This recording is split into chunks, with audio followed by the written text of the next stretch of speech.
This video will make you feel the adrenaline rush, intense anxiety, intense fear, impaired concentration and hallucinations.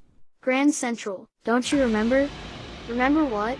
My voice is strikingly cold, bitter like my surroundings. Marble is dusty, the walls are covered in spiderwebs. Creepy little things. As I look around the empty station, something in me isn't very consoled. I should be happy. All I ever wished for was some alone time. The time I couldn't get when someone was asking me to go somewhere that would probably end up with me drunk, or someone else asking for homework help through a fairly rude text. After all, Elizabeth, nothing's more meaningful than going to a random party to stalk your mall crush. I used to be so irritated when someone interrupted my daily listening of music to bother me about my ongoing life. Who cares about university when my headphones are dying? I forget about going shopping. There was so much raw knowledge on the internet. Right? But it was okay. Pre-cal assignments and biology reports were more important. Everything was important. Urgent. Demanding. Not that I cared, to be honest. Why should I have cared? They said the world would end millions of times. Who would believe them this time? I spent my waking and soon-to-be dying hours on my phone, my laptop, my tablet. I had a dedicated folder to the very drugs of my age. Facebook, supposedly for old people, but it was funny from time to time. That's all I wanted anyway, some humor to season my flavorless life. Snapchat, honestly just a pit of developing insecurity and random old guys trying to send me pictures. YouTube, mainly for aesthetic purposes, who didn't want to learn how to be that girl during SATs. And finally, the most addicting ones of all, Instagram and Twitter, both of which were literally just sinkholes of memes and stupidity. Can't blame a girl for finding amusement in it all. Instagram was like a pool of jokes and cyberbullies and outfit inspo less than 3 cute ways to live your life, followed by hurtful and desensitized comments on everything from eyes to toes to lips to fingers. The world's ending? Nah, I still have to see what the celebrities of the world are doing. And Twitter? Possibly the worst of all. Twitter was bursting with memes of the news that the world was going to end. Yes, memes. Can't see the future if you don't have one. Less than 3 what's next? Aliens? Give it up, NASA. Be watching the tsunami about to kill me from my bedroom window. Oh they said this is my year now look at us. Eating beans from the can. Cold. Among. Not long. Not funny at all. All of these posted by classmates who never could take anything serious. The school was locked down? As long as we could track our Amazon packages, there was no need to worry. Teachers on fire? I better get an A on my English essay. Sorry Mrs. What's her name? That show. The one we used to watch? The main character had purple hair. No, she didn't. I interrupt. I reach into my bag, rummaging for a snack. I've looted more times than I can count. Although it's not considered looting. My parents would scold me, yelling across the house at me that stealing is bad and they didn't raise a delinquent. Well, they're not here. No one's here. So who really cares? Certainly not me. I'm hungry and alone. There's no reason to care. Yes, she did. It was purple. Violet, really I groaned. Could you shut up? Seriously. Not in the mood for this. My hand gropes around the space and comes up with crumbs. I go back in, ruffling my things with a vengeance. As if the bag senses my agitation, it magically produces a protein bar. I pull it out, ripping open the packaging like a wild woman. There really is no such thing as flavor when the world ends. All I can taste in this protein bar is a couple grams of sugar and salt and maple syrup shoved into a bowl with cashews. Ooh, old chocolate too. Really spices it up. That's quite rude. I'll have you know that I'm offering valuable knowledge here. That I don't need and don't care about. Someone woke up on the wrong side of the bed. I wish I didn't wake up at all. A poster of some old musical star smiles at me as I pass. She's got golden skin and voluminous curls, the kind of thing teenage girls would die for. Acne was the bane of all of us. Her picture-perfect smile has a text bubble attached to it. Come see me perform on Broadway. And then the rest is a gimmick to get people to buy overpriced tickets to be stuffed into seats for 3 hours and take no pictures. Then again, we all die. What do you care for memories when you forget everything one day? Your mother raised you better. I don't know my mother anymore. I don't know my father. In actuality, I've forgotten their names, their faces. I don't know them. I used to have pictures, I'm sure, but I threw away my phone so there was no way of me being tracked. Whatever lies out there isn't friendly. Could you be quiet? Just for a little bit? I dragged some fake sweetness in my voice. This little voice just doesn't know how to shut up.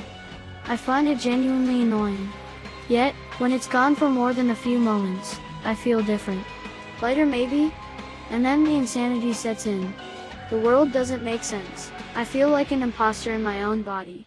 And my memories don't make very much sense. The voice makes it all make sense. The voice helps. So I may say shut up, but the voice knows I'm not entirely serious. Just halfway. Or maybe a quarter. You know very well that's not true.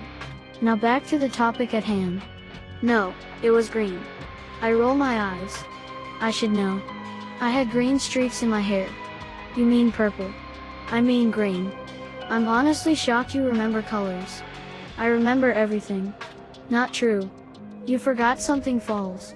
I immediately go into defense mode while the voice starts yapping. Do you think it was another person? Or a rat? Oh, how I despise rats. Shut up. I snap, drawing the switchblade I've kept on me for months. I slowly inch away from the sound, when another, unfamiliar voice speaks. Hello? It's a child. Maybe a little girl? I don't reply, not pausing my movement. Hello? She says again in a sing-song voice. She sounds farther away now. Maybe I'm hearing things. No way there's a child here, in Grand Central, several months after the world has supposedly ended. Hi. I jump so far out of my skin that I grow wings and fly. The voice scoffs at me. This is the closest to embarrassment I've felt in 7 months. I'm Lila. I'm gasping, heaving in air as I look at her. She's a pretty little girl, the kind that social media would have fawned over. Her skin is a rich medium brown that matches her dark chocolate eyes, and her dark curls have a faded streak of purple. I told you. The voice says victoriously. It was purple. Are you serious? She could just like purple. Lila raises an eyebrow quizzically. She makes a show of walking around me and looking behind me. Who are you talking to? Are you crazy? Crazy. Crazy, crazy girl. You know that feeling when you say or write a word so many times it looks weird? Or it loses meaning and is just suddenly a bundle of letters? Then you look back, and it makes sense again.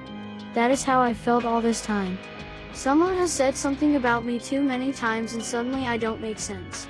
I have this idiotic voice inside me that may be me going insane, but I'm sure it's someone I used to know. Maybe I'm being haunted? I think I would like it.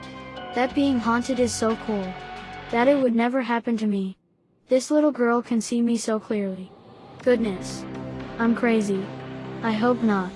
I don't think the voice likes that. The voice doesn't find itself crazy. Rather just a little weird. A little bit quirky, the voice told me when we met. No. I manage over my suddenly thick tongue. I'm not.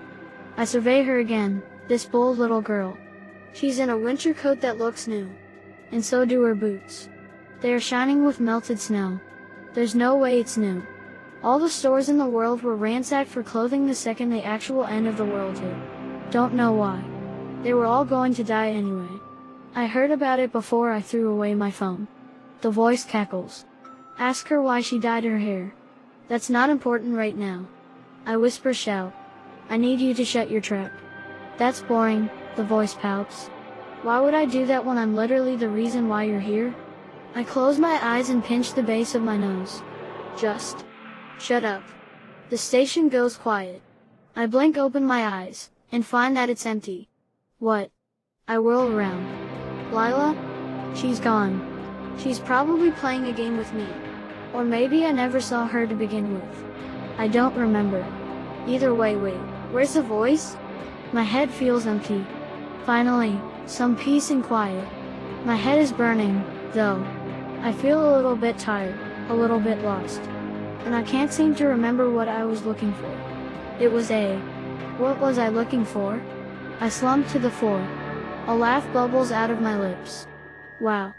I'm going insane. I'm not sure how I know this, not sure at all. But I can feel it. It's a sort of unsettled feeling in my blood, in my bones. I'm not where I'm supposed to be. I'm not who I'm supposed to be. I'm an imposter. I've stolen this from someone and I'm a lost traveler searching for relief in a world that isn't my own. Or I might just be insane. I like the former. The thing about the world ending is that you never know what to expect. They said the world would end in 2012. Nope. They said the world would end in 2020. Close, but not quite. They said the world would end in 2056.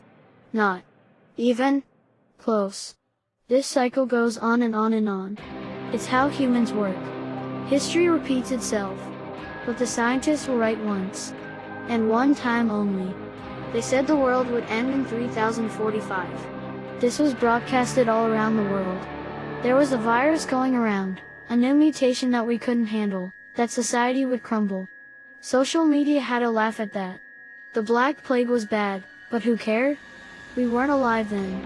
Even COVID-19 was bad, but all we had to do was stay inside and that could save the world. So compared to all that, what was another virus? Deadly. That's what it was. It's important that you know, you're not that significant. You're the universe's plaything. Something's not what you remember? Joke's on you, you don't remember anything. You've been lied to and you don't even know it. So ignore the misconceptions that you know where you're going in this life, because you don't. Ignore the screams and the laughter and the monsters. There have never been any monsters. Never any inconveniences or pain or suffering. Oh, one more thing. No matter what they tell you, it's all fake. Don't you remember? Thank you for listening and don't make yourself a coward.